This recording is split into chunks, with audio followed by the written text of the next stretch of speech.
This is Blue, and today I was doing a lot of research on sigils, and because I'm trying to add more detail, more definition to my practice. And so I decided that I was going to try to write down every question that I could think of and answering it for my grimoire. And then I decided that this would be a good topic for a video. And so today we're going to talk about frequently asked questions about sigils. Okay, so what is a sigil? A sigil is a magic symbol that represents our intent. In most cases, it's a unique symbol representing our intent that we will energize, and then we would send this out to get our desired results. Sigils have been used for a long time. Remember, it's just a symbol. So when we see symbols on graves, in temples and churches, those could be considered a sigil just the same. But there have been people that have affected how we view sigils today. And Osman Spare developed what is now considered the modern use of sigils. He developed the use of sigils to accomplish your will, and it was flavored by Peter J. Carroll, who also helped popularize this method.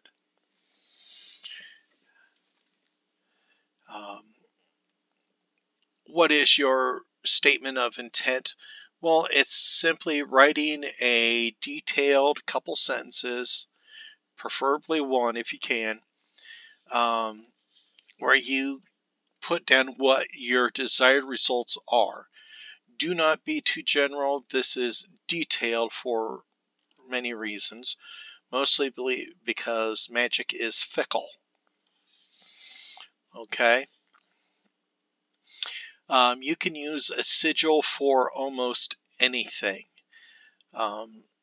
It can be a protection, glamour, bringing luck, confidence, invisibility, motivation. It could be, just to help you do something. It can be used as a ward, as a defense. So sigil magic, symbol magic has lots of uses. Now, how is a sigil made? There are many ways, and I actually learned a new way today. And one of the most common forms is to write down your intent. You would then remove all the vowels and then all of the repeating letters. And then what you're left with, you use to arrange and make a unique symbol. And then you would energize that symbol, and thus you have created your magical sigil. But there are different ways to do that. You can write your sigil in English or whatever your native language is, and then you can use different alphabets. The Theban alphabet, you can then convert the letters to the Theban alphabet, Pictish, any of the odd or magical alphabets that you know of, you can use. And that would help make a more unique sigil for you to use. Some people use magic squares, planetary squares. The one that I learned today, and I didn't think about it, was an acoustic sigil, where you are putting meaning into the word. What that word means to you, or the sound means to you, can then be played in a certain order, and you can thus create an artistic sigils. Another way to look at it is it doesn't even have to be a complete word or a complete sound, because it's about sending out energy. So you can think about what you want to go into this and then send it out by making that sound. If you are a fan of wrestling in any way, shape, or form, you know who Ric Flair is. And you just already thought about it in your head. Woo! You know how Ric Flair does that. Well, for that could be his sigil, because when he says that, he energizes the crowd. He energizes himself. And so that is an acoustic sigil to energize those around him. Interesting concept, isn't it? We have songs that we like. There's usually like a certain part of the song, that really gets to us. Well, that little section right there can be used to create an acoustic sigil as well.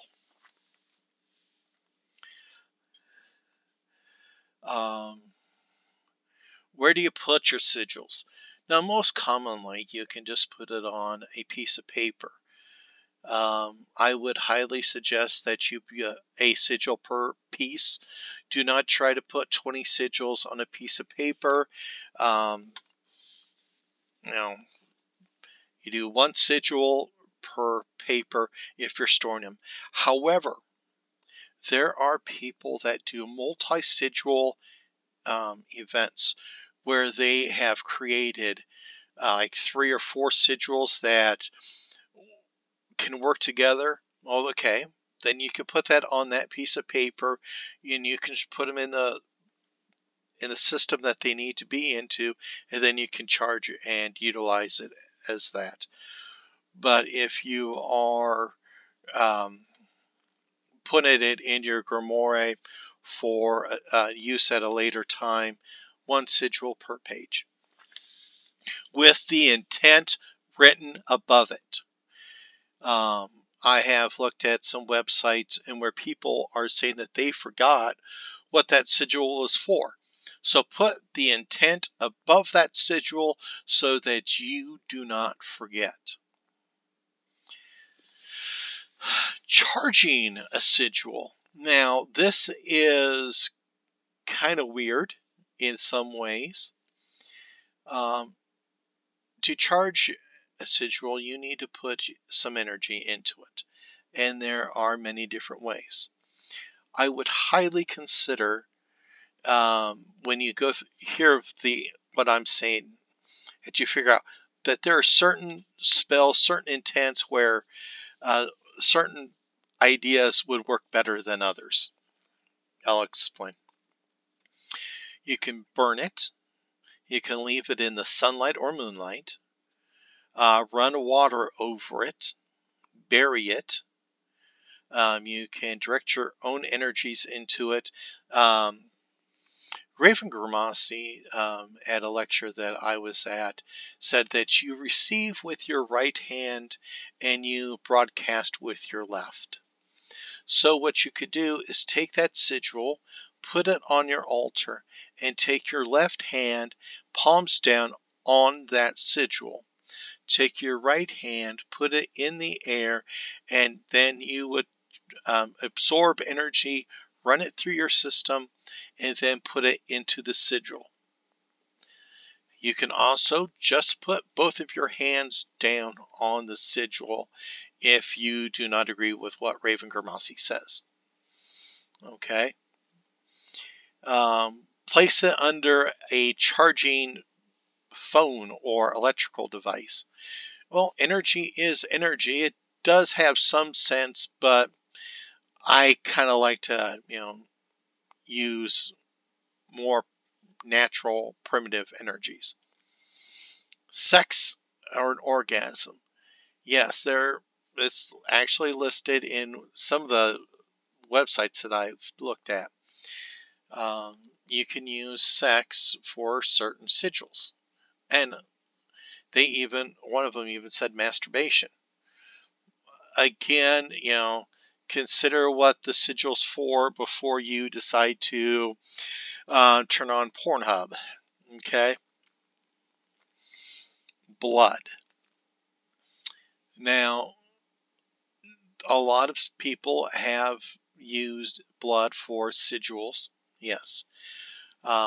This would be a completely against those of the Wiccan beliefs when they say harm none, even yourself, because if you're getting blood, you're harming something. Okay. There's pain. So some people believe that, an ounce of pleasure is worth an ounce of pain. So there is the utilization of pain as well.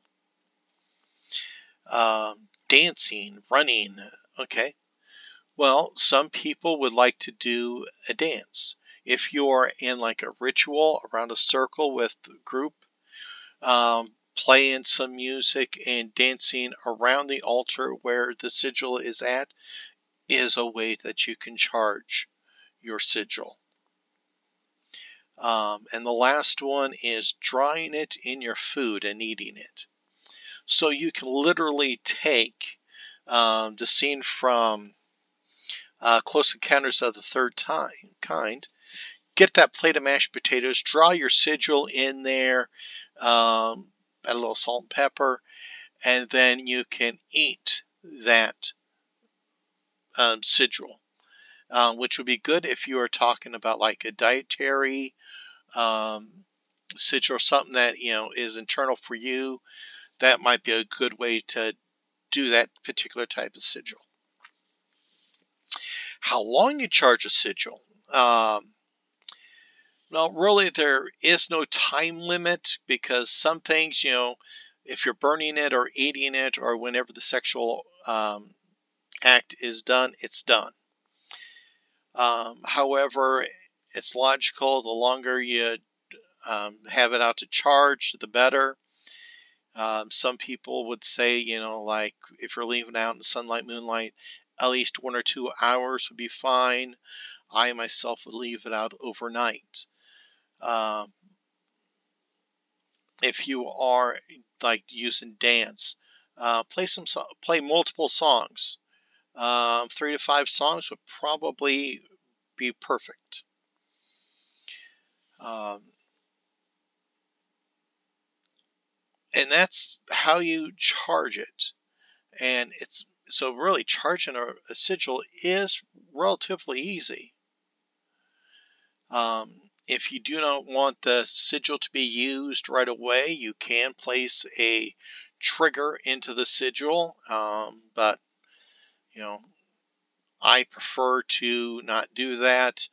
I like to make the sigils when I need them because then your emotions are in there more, and if you get your emotions in there, that's more energy and the more effective it is. With a sigil, you have to be patient. Do not expect results to be, the very next day. It could happen, but sometimes these take a while to manifest. Be patient, monitor, and you will find out how well your sigil works. Can you use a sigil on another person? And the answer is yes. If you are trying to be beneficial to the person, like a healing sigil, please get permission before you do it. A lot of people do ask that if you try to do something for others or on others, get permission first. Can you cancel out a sigil? Yes, you can. That is, in most cases, just destroying the sigil. So like if it's on a piece of paper, rip the piece of paper in half. You can chant something like this sigil is no longer valid. It is done while you're doing it. If you painted the sigil on something to be a more permanent thing, you can paint over it or scrape the paint off. Just you got to break the symbol, the visual symbol to do this. What is a named sigil? Well, that is a sigil that represents you as a person, not as an intent. It is like a signature, a logo. It is used to represent you. You can use it by taking that sigil and you can put it on items. It'd be like signing your name. Another important one is how many sigils can you have at one time? And really the answer is as many as you want. Because each sigil is independent, you can build as many as you want and have as many active as you want. But do remember that they can interact with each other. They can cancel themselves out if you have too many and you forgot what you got out there. So that is some of the questions I had. Some more are, does a sigil symbol have to be a one-use item? And the answer is no. You see, once you develop the intent and you put it into a symbol forever in your mind, that symbol is going to represent that intent. Just think about all the symbols that we have in paganism. We have symbols for the elements, the Akasha field. We got all these symbols that represent something unique. Well, each one of them is basically a sigil in a way. And that meaning is connected to that image. And so the same thing would apply to your sigils as well. Can you mass produce a sigil or symbol and use it? Yes, you can. But remember that you are only one person and there are limitations into your abilities. So you can mass produce, but if you do too much, then you're kind of wasting your own time. Can you steal an image from another person? Yes, but not all the energy is going to be in that symbol. So if that person created a sigil to mean one thing, you can use that symbol, but the energy that they put into it, you're not going to get.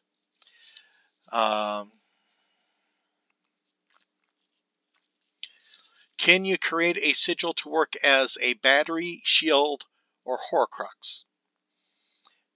Yes, I think that you can apply your personal symbol on an object to add energy to it, and that energy would be available for future use, thus making it a battery. As a shield, in the basic sense, yes. But because this is connected with you, it is a representation of you, then it can also be attacked and it can affect you as well. As a Horcrux, no murdering involved. Yes, because what you be putting your logo, your name, sigil on an object, you're going to be declaring that it is yours. Your energy is going to be part of it. And so if you fill a room with items that have your personal sigil on there, that room is going to become more of a manifestation of your energy. Can a person create an archive sigils and symbols? Yes, I feel a person could create multiple uncharged items, images, and save them for later use, but they shouldn't be charged until they are needed or used. Does size matter? Yes. The larger the sigil symbol used, the more energy is required to make it. And the larger the surface area, the more power can be stored upon it. So that's why I always say one sheet of paper per sigil. Because then, that's unique. You could put all the focus energy on there, and that sigil is getting all that energy. Can a sigil symbol be perverted? Yes. If the symbol can be visually corrupted, it can be perverted or destroyed. Even just flipping it upside down can pervert a symbol, because in some cases it changes the way the user interprets the item. And magic is highly dependent on visualization. Think of the Christians. They have their cross, and then if you see the cross upside down, they think it's satanic, it's evil. That is a perversion in some ways. Can you create a sigil for another person? Yes. You can create it and you can keep it to yourself and, use it to send energy to that person. But they might not connect with that sigil like you do. In fact, if they know what it is, they might hate it and render the sigil powerless as well. Is sigil magic just for chaotic witches? In my opinion, no. Sigil magic is symbol magic, and it is a way to visualize our magic in different ways. Sigils are just images, and most witches use symbols in their magic in some fashion. Like I said, if we are working with the elements, we have particular images for each element. Well, that is a sigil symbol as well.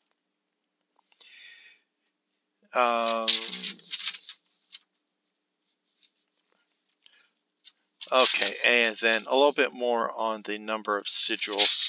I wrote that down in two-parter. Because you can, I believe that you should charge each sigil uniquely by itself.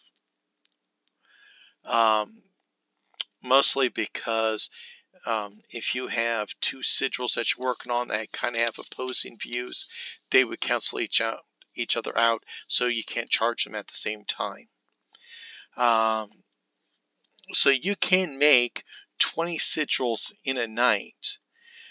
This also might be very draining. So if you do that, those last few sigils that you did can be lacking in your energy. You got to know your limitations. But if you made 5 sigils, they all have the same intent. Yes, you can put them on your altar where you're doing your ritual, and you can energize them all.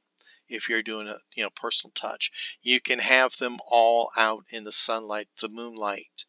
But I think that there has to be some concentration on ourselves during that time. So we can't put out 20 different sigils in the sunlight and expect them all to be fully charged, because can you remember and visualize each one of them? And I think that is an important step into charging a sigil symbol. Then there is talking about using pre-existing symbols. And I think you can do it. You can take a symbol that you see in the media.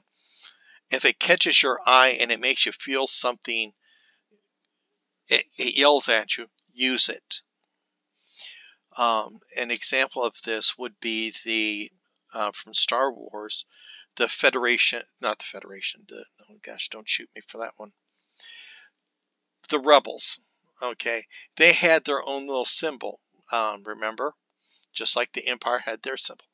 So if you saw the Rebel symbol and you thought that was cool, you can use that in your sigil magic. However, it is important to know that you cannot, or I should say, you should not go against what the symbol means in some manner, because a lot of other people are going to see that very same symbol and they're going to put their own energies, their own views into it, and thus it can be kind of disrupting. Another way to look at it is the swastika. Everybody knows that the swastika has multiple meanings, that it has been used by various cultures. And before World War II, it was a very positive, very good thing. I believe it was India that had it as a prosperity symbol. And so, with that being what it is, there are people that want to re-own the swastika because of the Germans in World War II. Yes, you can do that. But there is such a strong feeling towards the swastika because of World War II that if you try to turn what the Germans used into a symbol of growth and prosperity, you are going to be fighting a lot of negative energy with using that symbol. So as long as you are prepared to deal with that type of energy, go for it. But you cannot, in my opinion, take a symbol that means one thing and then completely reverse it and to mean something else. So anyway, that's what I've been working on with Sigil and Symbol Magic. I would really love to hear everybody's comments. So please post below. Everybody take care. Be at peace.